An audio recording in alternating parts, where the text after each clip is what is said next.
Hi hello viewers, நான் சக்திவேல். இன்னைக்கு இந்த வீடியோவில் நம்ம இந்தியா அண்ட் யூஎஸ்க்கான வந்து ட்ரேட் வார் மாதிரி போயிட்டு இருக்கு. ஸோ அந்த விஷயம் வந்து லைட்டாக ஃபைனலைஸ் ஆயிருக்கு. ஸோ அதை பற்றி தான் ஒரு சின்னதாக வந்து என்னோட தாட்ஸ் என்னன்றதை பற்றி பார்க்க போகிறோம். ட்ரேட் வார் வந்து நடந்துகிட்டே தான் இருக்க போகுது. எவென்ச்சுவலி வந்து பார்த்தீங்கன்னா ஹிஸ்ட்ரி எடுத்து பார்த்தீங்கன்னா எப்படி எக்கனாமி இருக்கோ அதுக்கு ஏற்ற மாதிரி வந்து கிவ் அண்ட் டேக் பாலிசிஸ் மாதிரி இது மாறிக்கிட்டே தான் இருக்குது. ஸோ இப்போ வந்திருக்கிற இடம் வந்து பார்த்தீங்கன்னா 25% ஃபார் இந்தியா ப்ளஸ் வந்து பார்த்தீங்கன்னா அந்த ரஷ்யாவில் எவ்வளோ ஆயில் வாங்குறாங்களோ அதுக்கு ஏற்ற மாதிரி பெனால்ட்டி மாரி சம்திங் போட்டிருக்காங்க. டெட் எக்கனாமி அப்படின்ற மாதிரி கூட கமெண்ட் பண்ணியிருக்காப்புல. ஸோ அதுக்கு நம்ம பிரதமரும் வந்து பதிலடி கொடுக்குற மாதிரி சில விஷயங்கள் பேசியிருக்காங்க. பட் அதுக்குள்ளெல்லாம் பாலிடிக்ஸ்குள்ளெல்லாம் போகாமல் காமன் பீப்புளாக நம்ம என்ன பண்ணலாம், இல்லை நம்மளுக்கு இதில் இருந்து என்ன மாதிரி விஷயங்கள்லாம் நடக்கிறதுக்கு வாய்ப்புகள் இருக்குது அப்படின்றத பற்றி மட்டும் நம்ம ஜென்ரலாக பார்ப்போம். நம்ம உற்பத்தியை வந்து பார்த்திங்கன்னா எக்ஸ்போர்ட் பண்ணுறதுக்கு அவங்க வரியை அதிகப்படுத்துறாங்க. ஏன் பண்றாங்க? ஃபர்ஸ்ட் அவங்க பெர்ஸ்பெக்டிவ்ல வந்து பார்த்தீங்கன்னா, அவங்களுக்கு அவங்க ஊர்ல மேனுஃபேக்சரிங் பொருளோட விலைகள்லாம் அதிகமா இருக்கு. ஸோ நம்மகிட்ட சீப்பா இருக்குங்கிறதுனால, நம்ம பொருட்கள்லாம் சீப்பா இருக்குங்கிறதுனால, நம்மளோட பொருட்கள் தான் அதிகமா விக்கிது.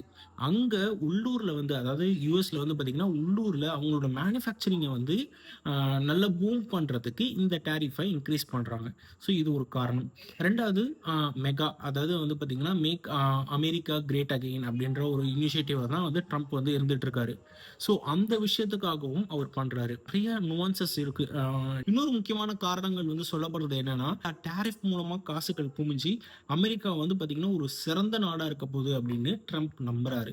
ஸோ இது நிஜத்துல இது பாசிபிளா அப்படின்னு கேட்டிங்கன்னா, சினேரியோ 2 சினேரியோ நடக்கிறதுக்கு வாய்ப்பு இருக்கு. அவர் சொல்ற மாரி வந்து டாரிஃப்னால வந்து நாடுகள் அப்படியே அவங்க நாடு வந்து பார்த்தீங்கன்னா, பயங்கரமா ஃப்ளரிஷ்டா ஆகுறதுக்கு வாய்ப்புகள் இருக்கு. பட் ஆனா எனக்கு எனக்கு தெரிஞ்ச வரைக்கும் இல்ல மோஸ்ட்லி நெறைய பேர் சொல்ற வரைக்கும் வந்து சொல்றத வச்சு பார்க்கும்போது அதுக்கு பாசிபிலிட்டிஸ் ரொம்ப கம்மி. ஏன்னா, அவங்க வந்து ஆல்ரெடி ஒரு பெரிய டெட் கிரைசிஸ்ல இருக்காங்க. அவ்ளோ கடன்கள் இருக்கு. அந்த கடனுக்கு மேல கடன்கள், கேஷ் பிரிண்ட் பண்ணிக்கிட்டே இருக்காங்க. ஸோ, அவங்க எக்கனாமி எத பேஸ் பண்ணி இருக்குங்கிறது தெரியாத ஒரு நிலைமையில தான் அவங்க வந்து யுஎஸ் இருந்துட்டு இருக்காங்க. ஸோ, இது நடக்கிறதுக்கு எப்படின்னு தெரியல. பட் ஆனா, அவரோட ஒரு நம்பிக்கை வந்து அந்த மாரி ஸ்ட்ராங்கா வச்சிருக்காரு. பட் அதே மாரி இது எல்லா கண்ட்ரியும் அதுக்கேத்த மாரி அவங்க வந்து ஒத்துக்கிட்டு அதுக்கேத்த மாரி தான் வந்தா தான் சரிப்பட்டு வரும். பட் இந்தியாவ மத்த நாடுகள கம்பேர் பண்ணாம இந்தியாவ மட்டும் நம்ம எடுத்து பார்த்தோம் அப்படின்னா, இந்தியா 25% ஓகே சொல்றாங்களான்னு பார்த்தா, ஃபார் டைம் பீயிங் எனக்கு தெரிஞ்சு பெருசா ரியாக்ட் பண்ணிக்க மாட்டாங்க. கொஞ்சம் கொஞ்சமா அடுத்த வேற எந்தெந்த கண்ட்ரீஸ்க்கு பாசிபிலிட்டிஸ் இப்போ ஃபார் எக்ஸாம்பிள் நீங்க வந்து பார்த்தீங்கன்னா, இது வரப்போகுதுன்னு தெரிஞ்சு தான் யுகே கூட வந்து ஃப்ரீ ட்ரேடிங் டீல் வந்து சைன் அப் பண்ணியிருக்காங்க.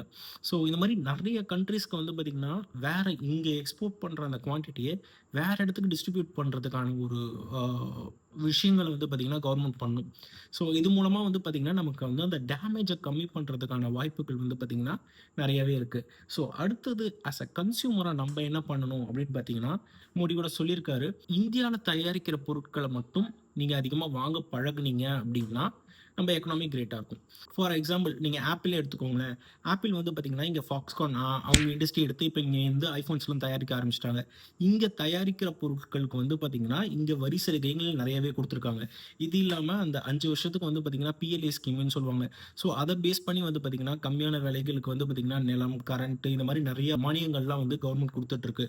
ஸோ இந்த மாரி விஷயங்களுக்கெல்லாம் வந்து பார்த்தீங்கன்னா, கவர்மெண்ட் ஊக்கத்தொகை குடுத்துருக்கு.